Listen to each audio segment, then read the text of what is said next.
So how did you get into photography? Let's get your origin story. How did you start doing this? It's a wild one. It's a wild one, boys. You're gonna want to strap in for this. Oh, I'm ready. Yeah, so I started out as a person who just loved adventure and loved travel, but I grew up in the Midwest. I grew up in Missouri in the United States, which, if anyone knows, is flat land. There's not really much to do there in the ways of adventure. And so I studied at university. I studied intercultural communications, how different cultures interact with each other. I was just very interested in getting out of where I was at. And so at the age of 23, after working as an industrial sales rep, I sold steel-toed work boots. It doesn't get much more Midwestern than that. I sold everything I owned, and I moved to Hawaii with a camera. And I knew I wanted to be in media. I wanted to take photos, but I didn't know where to start. So what I would do is I would trade photos and media in exchange for a discounted rate at hostels, discounted rate for skydiving, you name it. Whatever it was, I would try and hustle and I would trade for a lower rate. And I lived in Hawaii for about 3.5 months. From there, I bought a one-way ticket to the Polynesian Islands, French Polynesia, and I lived in Tahiti. And then I went to Bora Bora, then I went to Moorea, and I would do the same thing until I had enough of a profile, enough of a portfolio that I was getting nights for free. I island hopped for about 4 or 5 months, and I ended up in New Zealand where I had a working holiday visa. And that basically allowed me to work part-time, up to 30 hours a week, and live in country for a year. And I really just wanted to hone my craft and get better at what I was doing. So I got a job at a camera store, photographic prints, selling cameras, stuff like that. And really just getting into the nitty-gritty of photography and understanding the more advanced principles. And I did that for about 3.5 years, actually. I just worked at that camera store and I started going out and shooting, taking as many photos as I could, just trying to understand the craft through volume. And then I ended up being fortunate enough through working with different organizations and different companies, just trying to build that portfolio.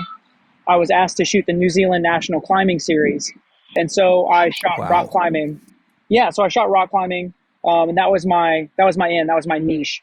And so I shot for the National Climbing Series, and I ended up working for the local branch of the North Face in New Zealand, and then Patagonia, and then some of the larger outdoor brands, to the point where I needed to come back to the U.S. and work with the bigger brands in the main market, because what I was realizing is all of these photographers were being shipped into New Zealand to shoot assignments, and then they were just coming back home. They were being brought from the U.S.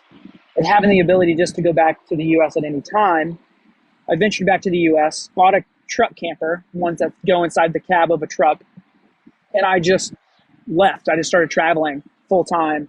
So I based out of Boulder, Colorado at the time, and I would just go on any adventure that I could find that was related to climbing, mountaineering, hiking, you name it. So I was a nomad, a digital nomad, and I would just travel around taking photos and creating content and connecting with other adventurers and following their stories, to the point where I was writing for magazines. I was writing for Climbing Magazine and Outside Magazine, and I was doing in the industry what we call famils. So countries or companies would send me on a trip to review their product or to promote their country. And so I would get these crazy adventures. And so that's kind of how it all started. Now I'm able to do it full time, and I just spend about 7-8 months out of the year just traveling around, following around adventurers and telling their stories. So living the dream, basically. I'm trying to, man. It's too short to do anything else. That is so cool how you just picked up and just did the thing. I don't know. I really admire that. You have to. You gotta take the jump. It translates really well to the NFT space in my mind, because this is new. You look at it in the long term.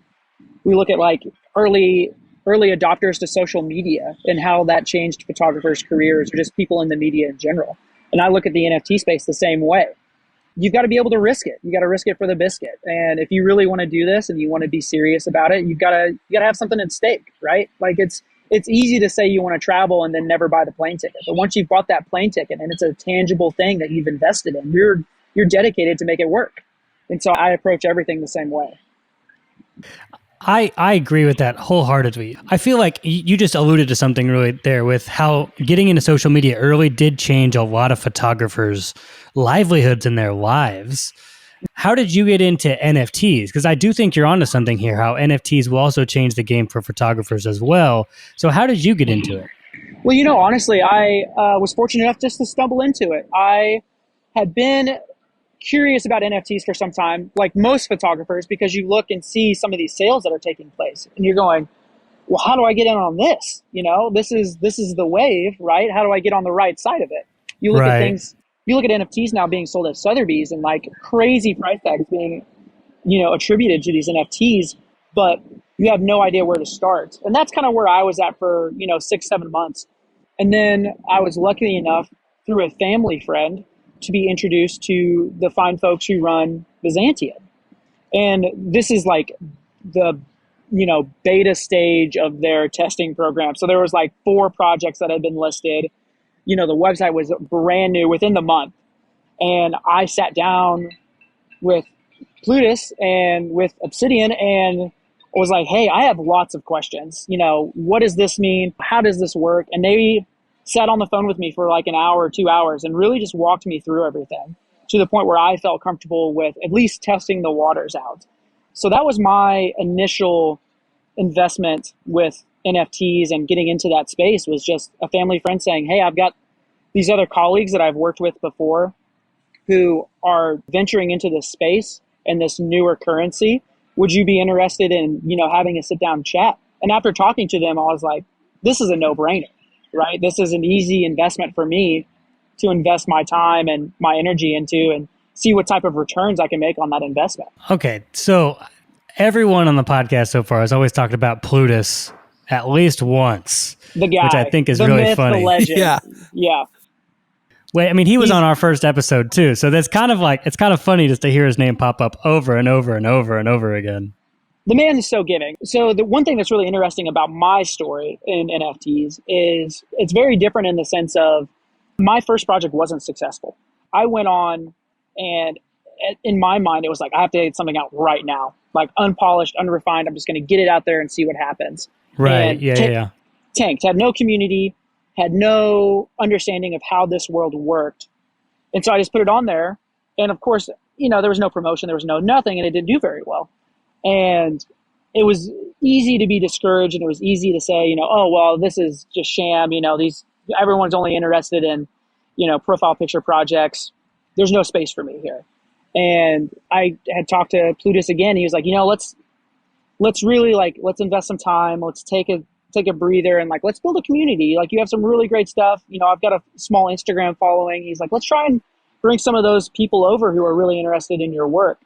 And that's where we see version 2 with my Of All Nation Adventurers, where I started realizing there were so many people on the Stacks network who were travelers, who were super interested in, adventure and getting out and seeing the outdoors and, visiting new places. And I was like, there's enough people here. Let's try and build a community around this. Let's just celebrate the fact that we're all adventuring into a new thing here with Stacks and with NFTs.